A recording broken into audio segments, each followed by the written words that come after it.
죄를 짓고 들어가면 죄를 뉘우치고 반성하고 해야 되는데 빨리 도망가야지 이 생각밖에 없습니다. 너무 답답하고 이 답답한 환경에서 벗어나고 싶은 마음이 너무 강했습니다.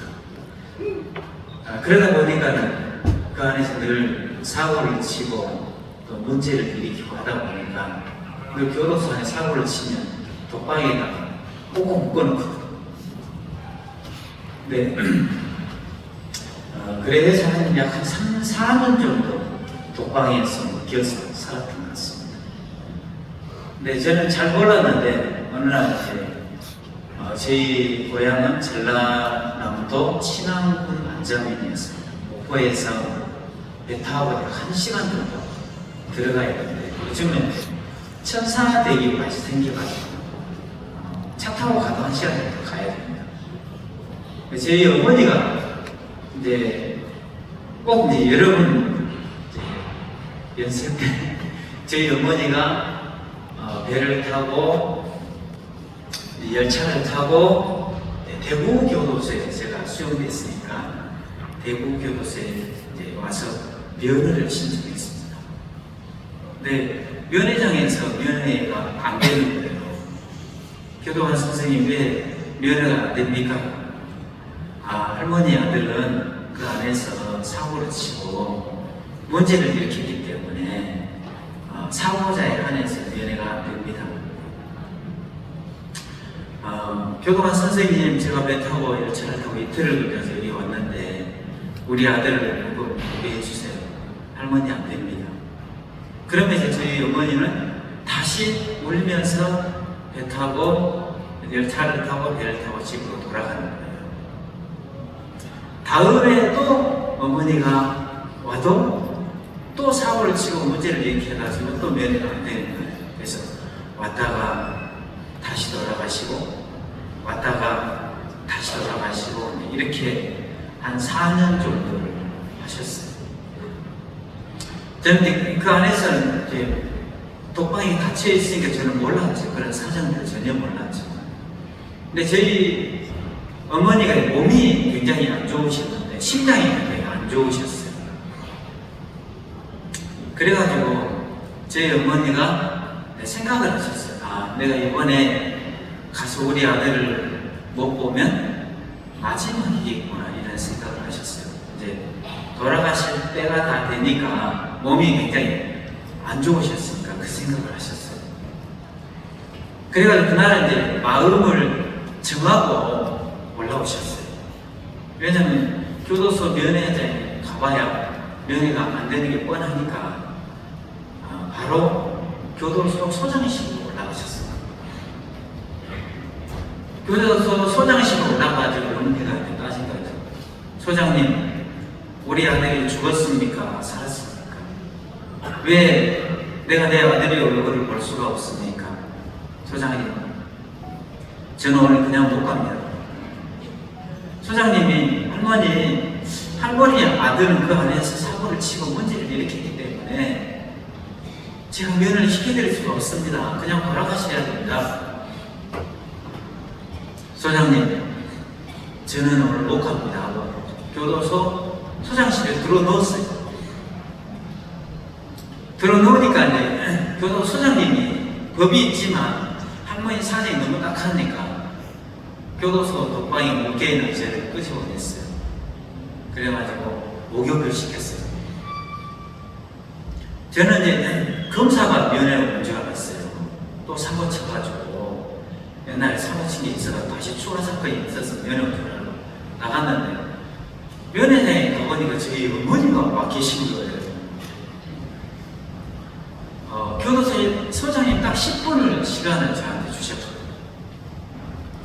10분을 시간을 줬는데 전 10분 동안 한마디를 못했어요. 왜냐면 어머니가 계속 오시는 거예요. 그래가지고 10분 그 면회 시간이 다 지나가 버렸어요.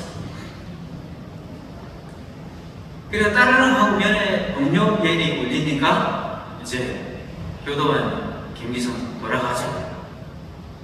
저를 판장을 끼고 딱 뒤돌아서려고 하니까 그때 저희 어머니가 그리고 철장을 붙잡고 있습니다. 그리고 소리를 통곡을 하셨어요. 교도관 선생님, 저는 오늘 마지막입니다. 마지막으로 내가 내 아들의 얼굴을 한번 보러 왔는데 우리 아들의 손 한 번만 잡고 가게 해주세요. 그러면 어머니 거기서 통곡을 하신 거예요. 그걸 보고 저는 교도소로 이제 딱 들어왔는데 너무너무 괴로웠어요. 저는 빨리 도망을 가야지, 빨리 탈옥해야 돼, 이 생각밖에 없었는데 그날은 제 마음에서 고통의 방향이 바뀌기 시작했어요. 나 때문에 상처를 받고, 나 때문에 고통을 겪고, 나 때문에 괴로워하는 사람이 있다는 사실을 그때 처음으로 알았어요. 너무 괴로운 거예요. 그날 제가 마음을 정하게 됐어요. 내가 죽는 한이 있어도 저 어머니 손 한 번은 들어줘야 되지 않겠나, 이런 생각이 들었어요. 저는 늘 이제 여러분도 그러시겠지만 저희 어머니는 늘 자식 때문에 한 번도 웃어본 적이 없고 저는 한 번도 효도라는 걸 해본 적이 없었어요. 늘 사고를 치고 문제를 일으키고 살았기 때문에. 근데 저한테 길이 없는 거예요. 어머니 소원을 드려야 되는데 길이 없는 거예요. 근데 마침 이제 교도소 소장님이 바뀌게 돼요. 교도소장님이 바뀌면서 특별 면허 제도를 만드셨어요. 한 번 시험을 쳐가지고 100점을 5번을 맞으면 특별 면허를 시켜줘요. 저는 학교 다닐 때 그걸 뒤에서 1등했고 공부하고 아예 담사하고 지냈는데 그때부터 생애 처음으로 이제 마음으로 공부를 하게 됐어요. 그래가지고 공부를 첫 번째 날 공부를 했는데 60점밖에 안 나왔어요. 다른 사람이 10시간 공부를 하면 나는 잠 안 자고 공부를 해야 되겠구나. 그때부터 잠 안 자고 공부를 했어요. 다음 달 시험을 쳤는데 생애 처음으로 100점이라는 맞았어요. 100점을 5번을 맞은 거예요. 그래서 특별 면허 자격증을 얻었어요. 저희 어머니한테 편지를 쓴 거예요. 어머니, 기뻐하십시오. 제가 드디어 특별 면허 자격증을 얻었습니다. 10월 30일 날 11시까지 오시면 보안과 장대밭에서 1시간 동안 가족들과 함께 음식을 먹으면서 같이 면허를 할 수 있다고 합니다. 어머니 그때 꼭 오십시오. 그때 오실 때 옛날에 어머니가 시골에서 저한테 자주 끓여주셨던 팥죽이 먹고 싶습니다. 그때 팥죽 한 그릇만 가져오시면 좋겠습니다. 저희 어머니가 갑자기 왔어요. 저희 어머니는 옛날에 일제시대 때 일본어로 가르치고 한글을 가르치는 선생님이셨거든요. 어머니가 갑자기 오시면 기성아, 내 아들 장하나 10월 30일 날 내가 꼭 갈게. 네가 좋아하는 팥죽도 만들어 갈게. 너 옛날에 김치도 좋아하고 고기도 좋아했잖아. 내가 음식 많이 만들어 갈게. 기다리고 있을까요? 편지가 답장이 오신다.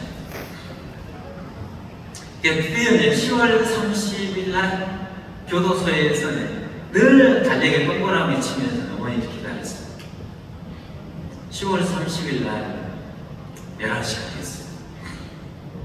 이제 모든 가족들이 다 왔죠. 다른 재수자들도 100점을 5번을 맞았으니까 면허를 하기 위해 가족들이 다 들어온 거예요. 근데 저희 어머니가 안 오셨어요. 왜 안 오셨지? 11시 반이 됐어요. 안 오셨어요. 12시가 됐는데 안 오셨어요. 면허시가 끝난 거예요. 교도관이 왔어요. 김기성 돌아가자고. 교도관 선생님 10분만 더 기다려봅시다. 우리 어머니 꼭 어디 오신다고 하셨습니다. 혹시 차가 늦어가지고 못 올 수 있습니까? 10분 뒤에 다시 교도관이 왔어요. 이제 돌아가자고. 10분만 더 기다려 봅시다. 오늘은 내 얘기 들어라. 그냥 돌아갔으면 좋겠다. 아니면 조금만 기다려 봅시다. 야 임마, 네 엄마 못 온다. 왜요?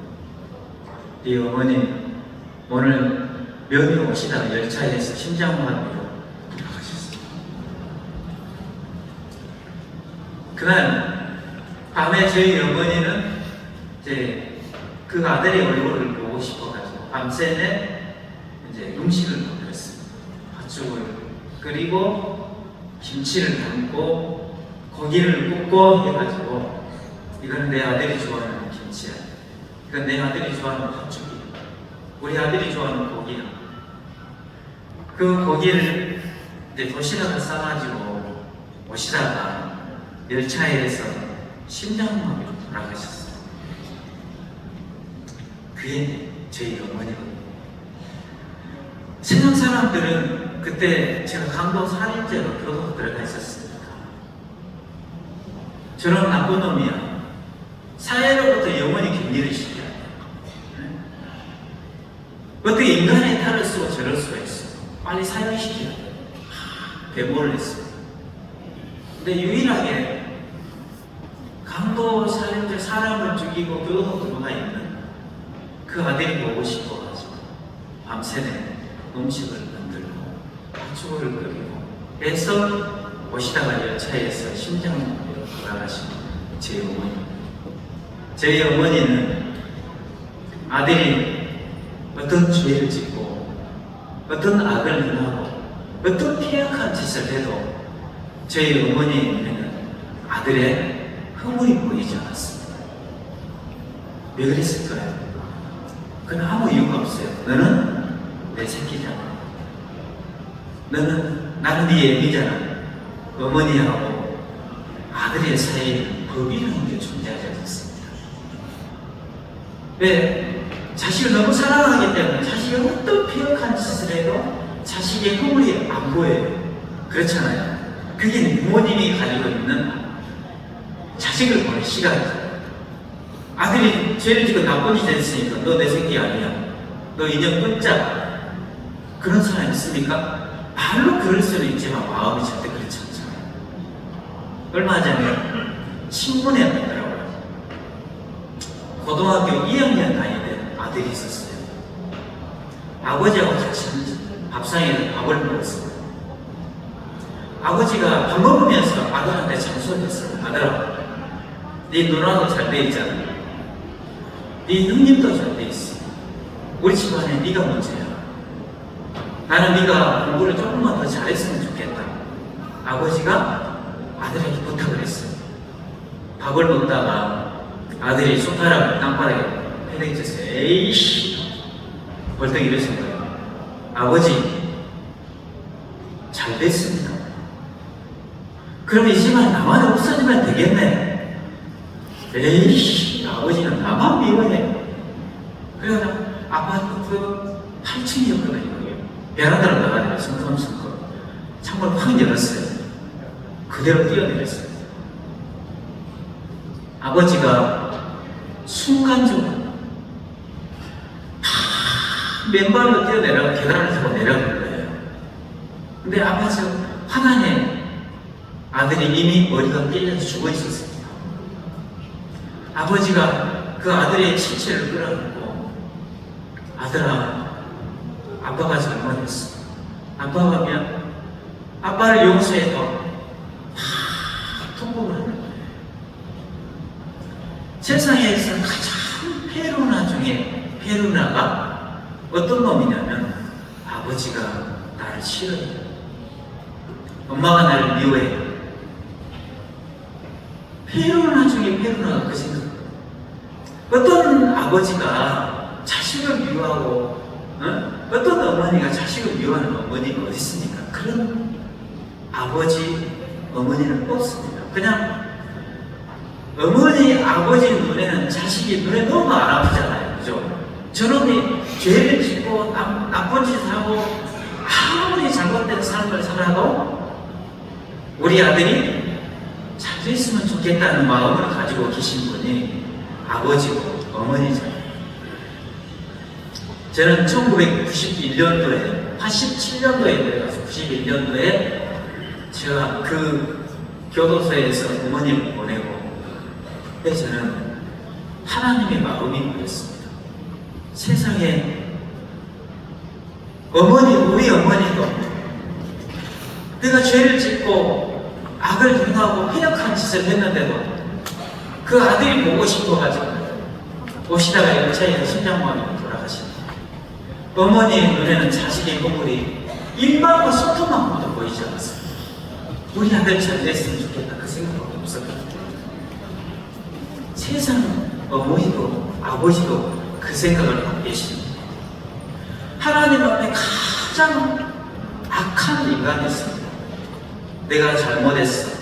내가 죄를 지었으니까 하나님 나를 지옥 보낼지도 몰라. 그 사람이 하나님 앞에 가장 악한 사람. 세상 어머니도 자식이 죄를 지어도 그 자식의 허물이 보이지 않는데 하물며 하나님께서 우리 인간만큼 못하겠습니까? 죄를 지었으니까 지옥 가겠습니까? 절대 그렇지 않습니다. 하나님은 우리가 실수하고 잘못하고 죄를 지었다 할지라도 2000년 전에 예수님 이 땅에 보내가지고 천국에 갈 수 있는 길을 다 열어놓으셨습니다. 우리 중에 이런 아버지가 있다면, 이런 위대한 아버지가 있고 어머니가 있다면 어떤 죄를 짓고 어떤 폐역한 짓을 해도 우리는 지옥 안 가겠다. 반드시 우리는 천국 가겠다. 그 생각이 저는 들었습니다. 그래서 여러분, 그곳에 우리가 이렇게 행복하게 살 수 있는 것은 여러분이 우리 자식들에게는 이제 가난을 물려주지 말자. 우리가 죽는 한 있어도 우리 자식들에게는 이 배고픔을 물려주지 말자. 이렇게 고생을 해가지고 전 세계에 이렇게 아름답고 배부른 나라를 만들어 주셨는데 우리 자식들을 위해서 고생해 주신 여러분을 생각하면 너무 감격스럽고 또 너무 감사하고 해서 이런 잔치를 보내가지고 조금이나마 이런 마음이 위로가 되었으면 좋겠다 이런 생각이 들어서 이런 자리를 만들었는데 좀 만족이 되는지 잘 모르겠습니다.